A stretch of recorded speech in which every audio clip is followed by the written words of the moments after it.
Welcome sa Umawan Island Park, Chingy. So, let's go guys. This is Ditchy Adventure.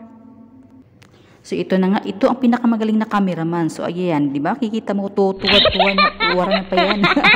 O, diba? Kaya nga sinama yan eh. Para taga-picture. So, ayan. Gandahan mo ang kuha ate. So, ayan. Ito na nga. Pagpapakita ko na sa inyo kung gaano kaganda ang beach na ito.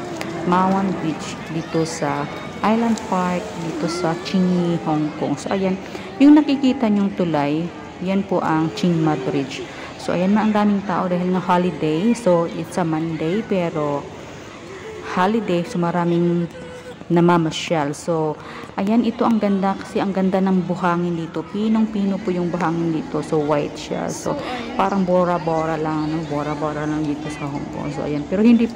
So, ayan, makikita mo naman, hindi lang maganda talaga ang panahon dahil nga humid, so medyo malabo. So, siguro kung maganda ang panahon niyan, so grabe, blue sky, so napakaganda tignan. So, simula dito sa Chingy, sasakay tayo ng bus na 330. So, ito ang bus na sasakyan. Yellow and green na bus ang ating sasakyan. Mula dito sa Chingy, papunta ng Mawan, papunta ng Island Park. So, ayan guys, yan ang sasakyan natin. Blue, yellow and green na ba? So, dito lang yan sa Chingy. So, hahanapin nyo lang.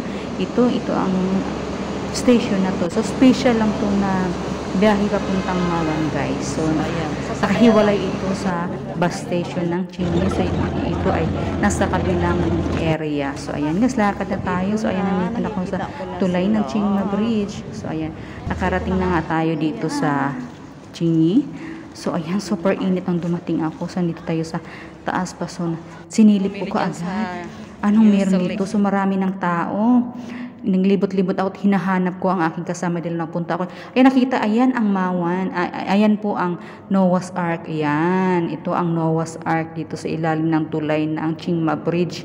So, hindi ako nakapasok dyan. Maybe next time, papasukin po natin guys para i-share sa inyo. So, ayan ang tulay na lagi kong dinadaanan. Kung nakita nyo aking mga vlogs, na lagi akong dumadaan dyan. So, ngayon, kung dati pinipicturan ko lang tumula doon sa tulay, ngayon pinuntahan ko na talaga kasi curious ako ano ba meron dyan, ba't parang lagi ko nakikita na maraming tao. So ayan, pinuntahan ko na nga, sana mag-enjoy ako today. So ayan guys, medyo konti pa ang tao dahil nga medyo tanghali pa lang. So ayaw pa nilang maligo dahil super init. So ayan, nakikita natin ang tulay doon papuntang Chunwan naman. So sa kabila yung kabilang tulay. Ayun, nakikita nyo pag nagva-vlogs ako. So ayan, dumating na nga ako dito sa aking mga friendster at kainan kaagad ang aking na dinatnan. So kain na tayo. So super sarap na mga pagkain, super dami. So enjoy mga kain mga friendster ko dito sa Hong Kong. So mga kakunyang ko. So ayan guys, enjoy lang ang life. So kung gusto niyo pumunta dito, talagang sulit. Pupunta kayo dito.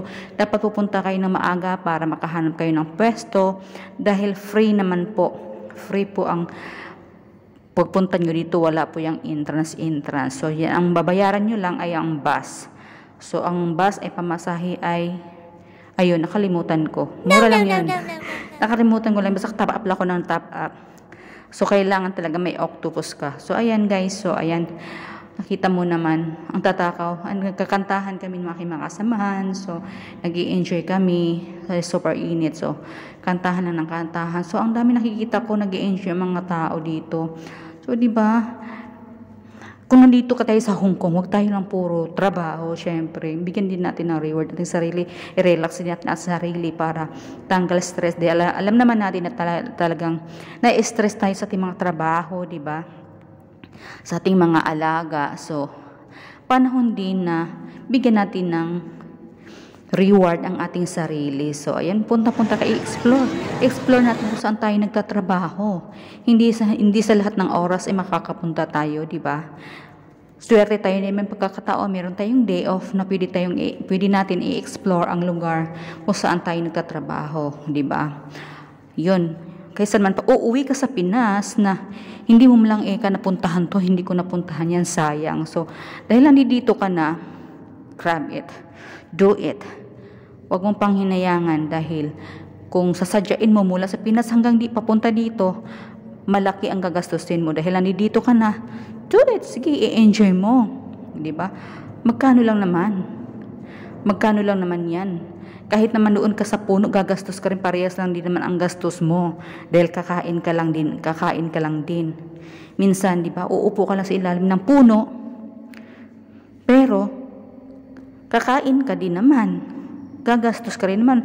Mamamasahe ka pa para pumunta doon dahil sa lugar ninyo, bawal maupo-upo sa mga tabi-tabi. Bawal mahiga. So, kailangan pang bumiyahe dahil meron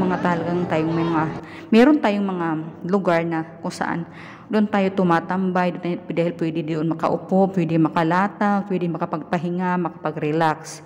So, namamasahe din tayo. So, bakit hindi natin gagawin ng ganito, di ba? Kapag naman statutory, kapag Sunday, mag-church muna kayo. Siyempre, sigad ang ating uunahin bago ang lahat. So, after that, pwede na tayong mag-explore. I-explore natin ang beauty, ang lugar ng ating pinupuntahan. So, ayan na nga guys.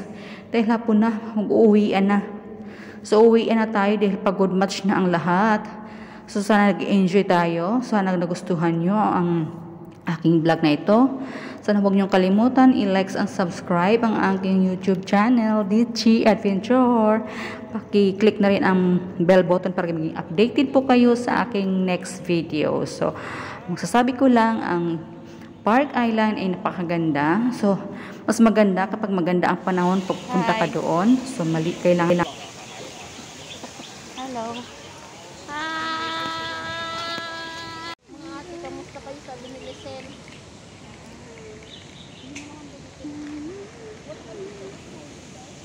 Ito ang view dito sa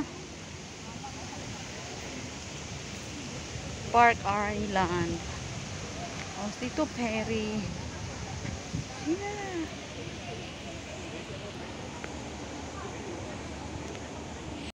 Ayan, Park Island.